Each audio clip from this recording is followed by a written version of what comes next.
present Genius. On your marks, get set, stupid. Here is your host, Dave Gorman.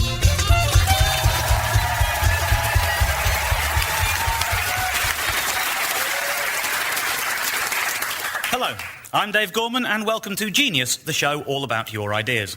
Every week we peruse a panoply of plots and plans, inventions, schemes and scams, on the lookout for that rare gem, genuine bona fide genius. But how does one define genius? The renowned American zoologist Thomas Henry Huxley once said that the secret of genius is to carry the spirit of childhood into maturity. But by that reckoning, Jeanette Cranky would be Britain's biggest genius, and so I beg to differ. Our celebrity guest is a true Renaissance man. The son of a Northumberland miner, he read modern history at St John's College, Cambridge, before launching himself into a career as an author, scriptwriter, producer, and, most famously, as a commentator, where his dulcet Geordie tones have become an essential accompaniment to darts. Who else could have uttered the immortal line, when Alexander of Macedonia was 33, he cried salt tears because there were no more worlds to conquer. Bristow is only 27. Ladies and gentlemen, the genius that is Sid Waddell.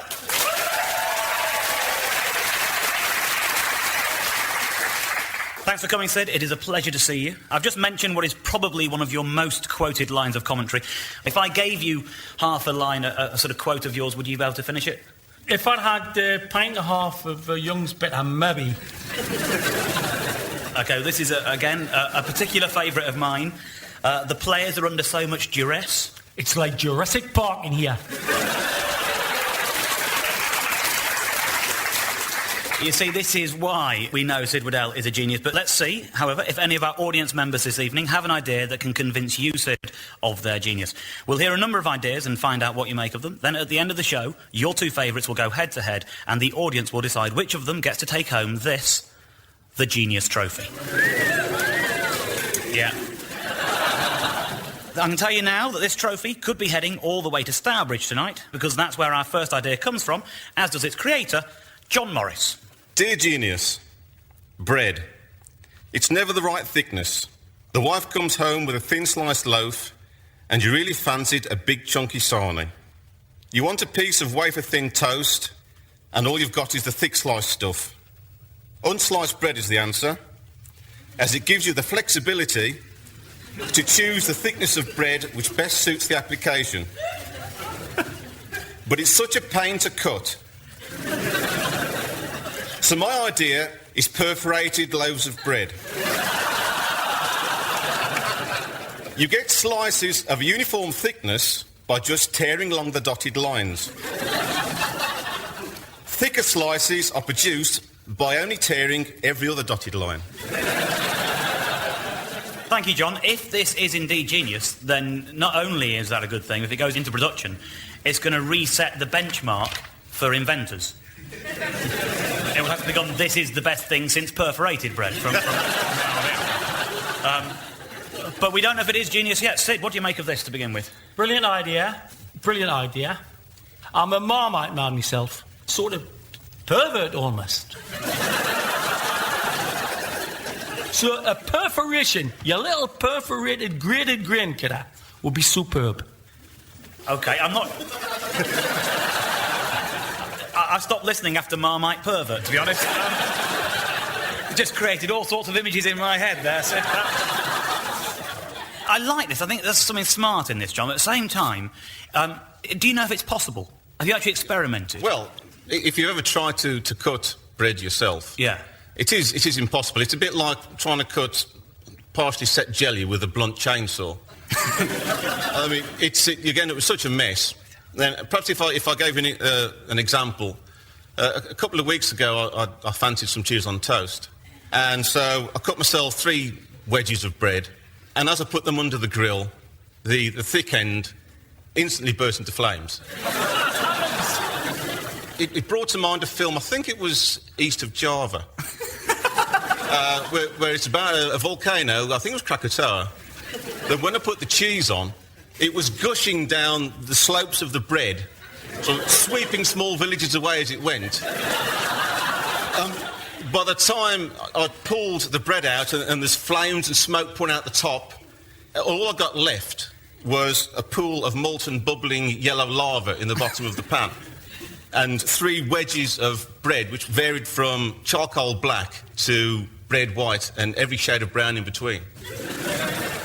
Well, we've tried to see if we can make perforated bread, because we're not sure. Bread is a lot of air in bread. I mean, it's already perforated all the way through it, in a way. So you're trying to perforate perforations. Yeah, with modern laser technology, it's not impossible. Well, we haven't got modern laser technology. What we have got is some bread and a skewer. Now, I went through earlier, skewering all the way through this loaf of bread, just a couple of times, see if I could make slices, and we haven't tried to pull the bread off yet. So I just wanted to see if it was remotely possible. So here's my first go. Actually, that is surprisingly effective. And you see... Nobody told me I was coming on tomorrow as well. That is 2 passable slices of bread. I'll tell you what I would like is pita bread with a little zip in. A little kind of pita pencil case to keep your mini pitas in. Kind of a Cornish pasty with Velcro.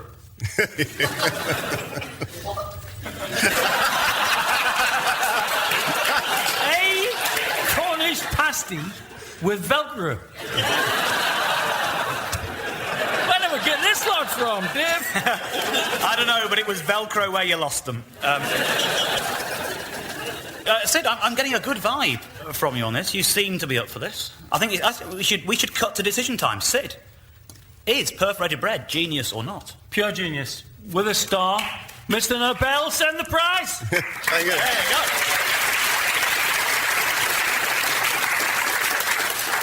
It's a strong start for the potential geniuses and very good news. We have a genius in our midst.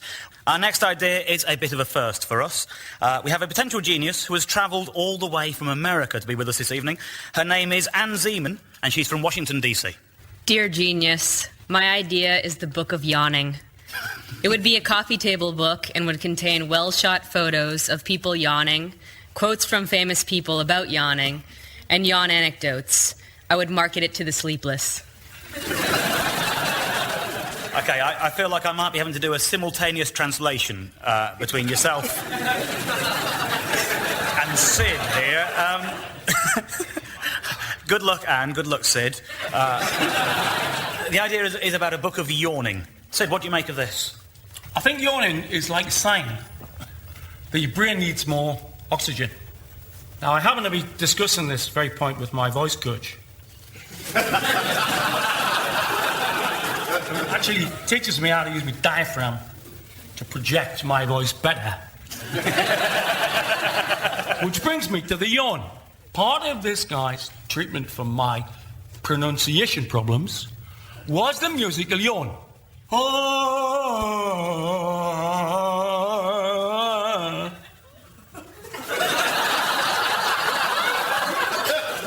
The musical yawn helps the diaphragm push out the air, so it's hence part of talking proper. So I think this book would be a very good idea to see how other people yawn. So it's a good idea. In short, Anne, what Sid said there was, it's a good idea. Have you experimented with this at all? Have you taken any photographs or and sent these to publishers, or is it just an idea at this stage? I'm actually about to start business school, and the Department of Entrepreneurial Studies is going to fund me to actually do this book.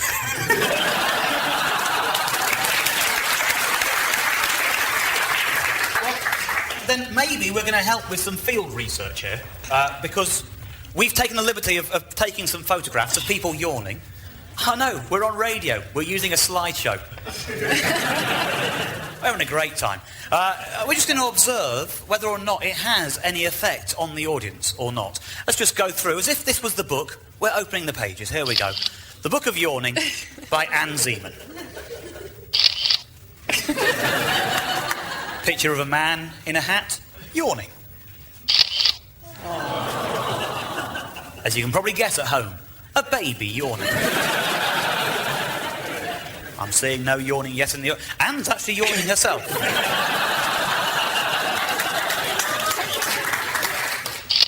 There's a man there. Yep, they're sort of starting to go. I heard there's a lady there, 6, 7 rows back, genuinely yawning. Now, it could be that your idea is really boring. I don't know, but definitely, I'm not making this up. People at home, you're just going to have to trust me. There are people in this theatre yawning just because they're looking at pictures of people yawning. So it actually stands up, which I enjoy. We did look for yawn quotes for you as well, and very, very hard to come by. G.K. Chesterton said that a yawn is a silent shout, which is bollocks. It's not at all, is it? Yeah, again, I'm getting a strong vibe of approval from Mr. Waddell here. Sid, what do you think? Well, I never thought that we could get 5-minute, profound, amusing discussion on a transatlantic level about the subject of opening your gob and letting hot air out. I think it's not a nice idea. 8 out of 10 for me, dear. But 8 out of 10, let me just check that. Is that genius or not? It's Gene. It's Jean. If I tell you that she's come all the way from Washington, D.C., I'm not trying to sway you. It's entirely up to you. No, he's sticking to his guns. I'm afraid, Anne, you're not a genius. So thank you for coming all the same. I'll let you know how much money I make on it.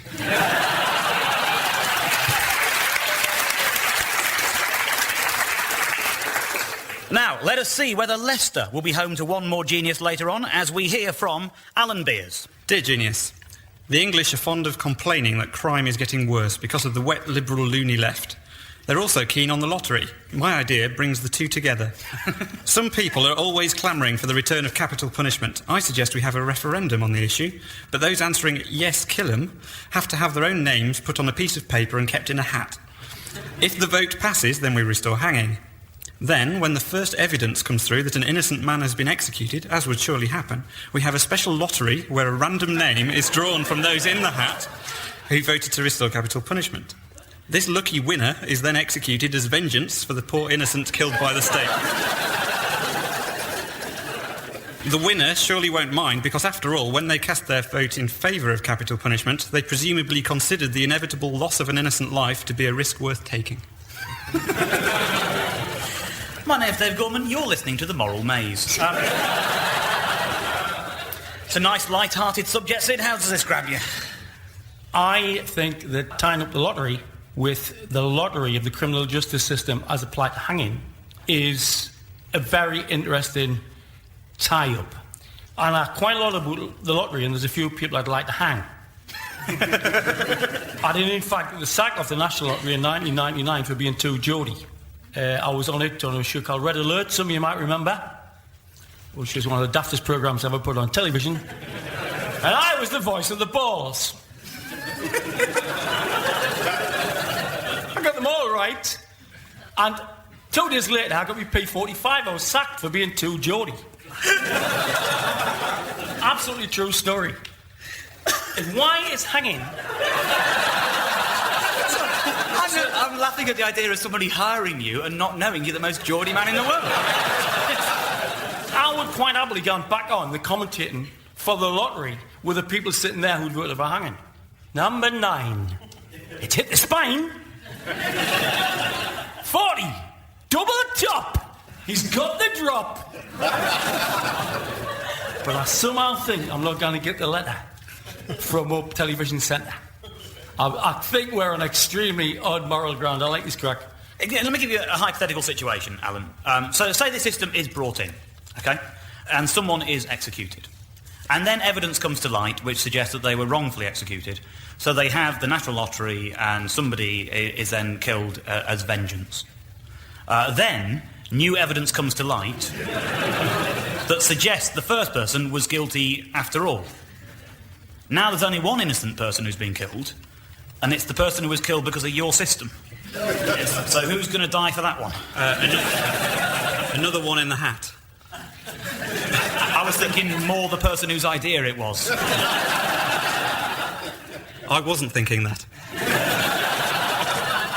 But you would have been the man responsible for creating a system that took an innocent life. But I'm not the only one who would be responsible for bringing it in. It would have to be decided upon by the Parliament, so you could always call an MP. I'm sure that would be popular. If you extrapolate this, wouldn't you just end up doing away with all punishment ever? Say someone serves 30 years of a prison sentence, and then they're found to have been wrongfully convicted. Surely, by your system, by your logic, everyone who is in favour of sending them to prison should have their names in a hat, and should be prepared to serve 30 years in prison. No. That logic was chopped. Because if someone's not been killed, you can give them cash or whatever as a compensation, whereas if someone's killed, that's it. You can't apologise to them later. OK, because what I was going to suggest was you just cryogenically freeze prisoners. And then, if it turns out to be wrongful conviction, you unfreeze them, and they're the same age as they were. No loss at all. They'd be extremely confused when they got out on the street, though. Yeah, but that'd be funny. We think this is what it would sound like. We didn't think that Sid could have been the voice of the balls. We went with the choice of the moment, which is Alan Dedicoat. This is a sort of capital punishment lottery as we believe it would occur. Hello and welcome to Capital Punishment Lottery Headquarters. I'm Alan Dedicoat. We're here, of course, because of the wrongful conviction and subsequent execution of an innocent man just last week. So if you voted in favour of capital punishment, cross your fingers and hope you're not going to die. The balls have been loaded by an independent adjudicator, and tonight's machine is Little John. Okay, the balls are in, they're rolling.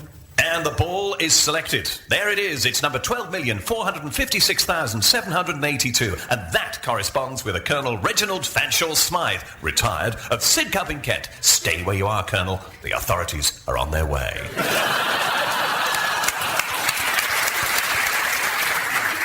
That was the bloke that they put back in after I got the sack. What we need to know is the capital punishment lottery a work of genius or not? It's far too much of a moral swamp to be an idea of genius. But I'm glad he thought it through from A to Z the way he did. An extremely complex issue. As I say, can't give you genius, but very high on the intellectual scale. There you go. Another near miss, another near genius. Alan Beer from Leicester, thank you very much for coming all the time.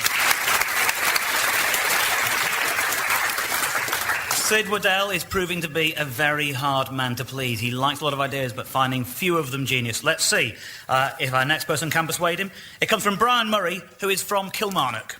Dear Genius, radio ads invariably start with a question. Are you thinking about changing your bank? Are you paying too much for car insurance, etc.? My idea is a listening radio that allows you to reply no and stop the annoying ads. Clearly popular initially in the... Is this only to apply to adverts, or would Ken Bruce be able to hear me screaming? Nope. Initially, I think the technology would just be for adverts, but I can see it developing into quizzes. You can shout the answers down the radio. It's a definite winner. OK. Sid, are you liking this as much as the audience clearly are? I think it's a brilliant idea. I'm not surprised it's come from a Scottish gentleman, because, of course, Scottish Enlightenment from David Hume's time down to the time of Ferguson, the great philosopher, who invented Marxism in about 1815. Scottish people have probably got a good case for saying they invented the modern world. Yep. The ideas of the Scottish Enlightenment have certainly turned the world on its axis from about 1760 to 1830, from Adam Smith's time. Who was it who invented Marxism again? A guy called Adam Ferguson. Not Karl Marx? No. Charlie Marx read the works of Ferguson on the Scottish clan system, which was pure communism. I believe you. I'm correct. No, in he my own invented knowledge. Marx. This is a Scottish idea. It's lucidly thought out and I thought brilliantly presented. I was unaware. I'm a loyal servant of the BBC. I didn't know that there were adverts on radio. I had no idea. So for me, my instant reaction would be, I'd just like it for radio stations. You get a voice saying, "Hi, I'm Simon Bates." No! And it moves to another station. "Hi, I'm Chris Moyles." Start off! That would work for me. We've taken the liberty of trying to make some adverts. We're going to sort of experiment now. Let's see how the listening radio would play. Sid, I'll be the listening radio. You just be yourself at home. And say no if you hear an advert that you're not wanting the rest of it. You're just not interested. Are you looking for car insurance? Sid, how do you feel? Are you shouting no at your radio to that one? Definitely, because it was a bit mealy-mouthed, slightly pandering, slightly down to me. I'd rather have advertising than me face, Dave. I think if you said that, you'd just have heard the whole advert by now. But, OK, so you've said no. The radio moves on. It immediately plays in a new advert. Is that the idea, plan, yeah. to fill the gap? Let's see how this one goes. Do you like darts and have a Cambridge degree in modern history? There's no need for sarcasm. You'd get that. You'd get... Do you like darts and have a Cambridge degree in modern history? You'd be Sid Waddell at home. You'd be thinking, yes, I do.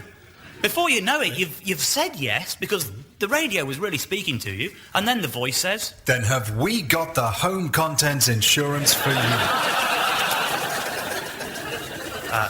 Really, it would just be easier for everyone to just listen to the BBC. Absolutely. At the end of the day... Yeah, absolutely. I know which side my bread is buttered. My perforated bread. You like the genesis of this idea? I can't quite read how you feel about the actuality of it existing in your living room. Adverts come on, you can say yes or no. I think that the key idea here, why I'm going to say this is genius, is that we ought to be able to fight back. OK. I think, Brian, this is going well. I'm just going to confirm this. In a sentence, Sid, is that genius or not? Tartan T-shirt with a big gold G on the front. Yay! There you go. Brian Murray, Kilmarnock has another genius. Congratulations, sir. Well, it is good news for our next potential genius. Sid clearly has a soft spot for the Scots. Well, our next idea comes from Jennifer Russell, who hails from Glasgow, but who has travelled today from Oxfordshire. Dear genius, my idea is for a new type of marriage or relationship therapy where both partners get a chance to air their grievances in front of a counsellor, but they have to be wearing giant furry animal costumes, such as a rabbit, badger or squirrel. The fact that they are both prepared to look so ridiculous should be proof to each other that they really want to give it a go. And it would be harder to get really angry at each other about what they were saying. Is this really an idea for counselling, or is your partner unwilling to join in your dressing-up fantasies? Sid, can you see relating animal costumes taking off? I think it's a brilliant idea, and it also works with taxi drivers who want to talk. Absolutely, absolutely. Because if you get in the back of a Leeds taxi, and you got a gobby Leeds lad, right, of any persuasion on the other end, and you're dressed as a pantomime elephant, It's only one answer. I'm going to a fancy dress party. It's certainly true. Fancy dress is good for relationships. Brian May and Anita Dobson have been together very successfully for a very long time now. I doubt they would have been quite so happy if she hadn't worn a Brian May costume all the time.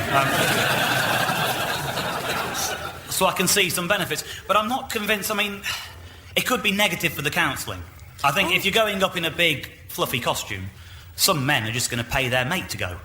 I think they'd have to prove their identity with some sort of passport photo. Yeah. And I think the counsellors would benefit because they must get really bored with people sniping at each other, and if they have a teddy bear and a dolphin, it'd be much more interesting. I'm not convinced. I find we're getting into a bit of a disagreement here, Jennifer. It's difficult. There's Maybe only one way we could really make this a friendlier discussion, isn't there, really? I think so.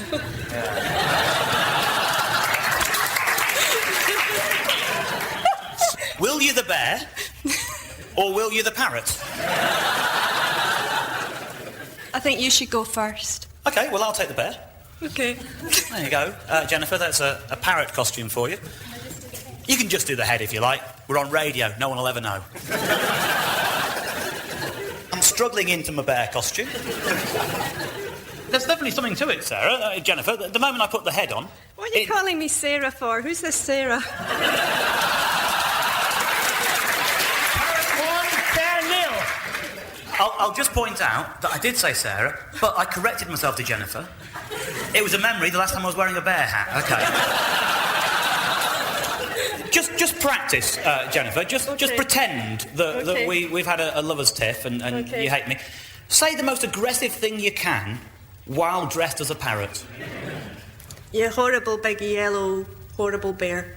Repeat that for those who didn't catch it. You are a horrible big yellow horrible bear. Yeah, you parrot. There's definitely... I see something in this. I do. I didn't think I would, but now that I'm in the costume, I kind of like it. Sid, as our genius this evening, is the relationship counselling in animal costumes, genius or not?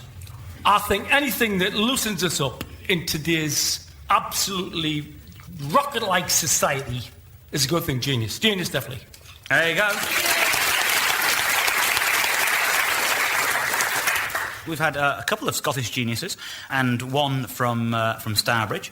But let's see, which are your two favourites tonight, Sid?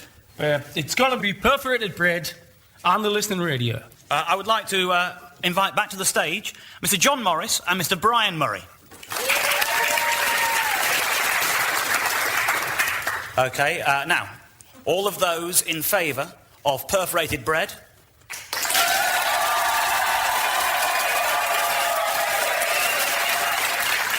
The needle was in the red there, John, well done. And all those in favour of the Listening Radio?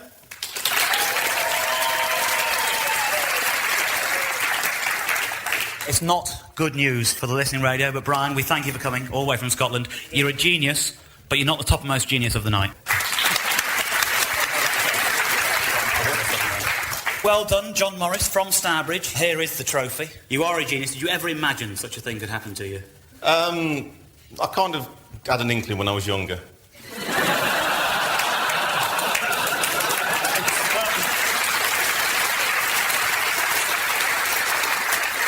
I'd like to thank Sid Waddell for being a genius guest, but there's just time for a few ideas suggested by tonight's studio audience, which include a solar-panelled hat to power Walkmen,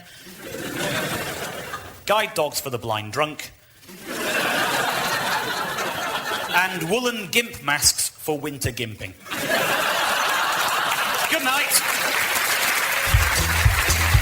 Genius was hosted by Dave Gorman and featured special guest Sid Waddell. It was devised by Ali Crockett and Dave Scott. The producer was Simon Nichols and I, John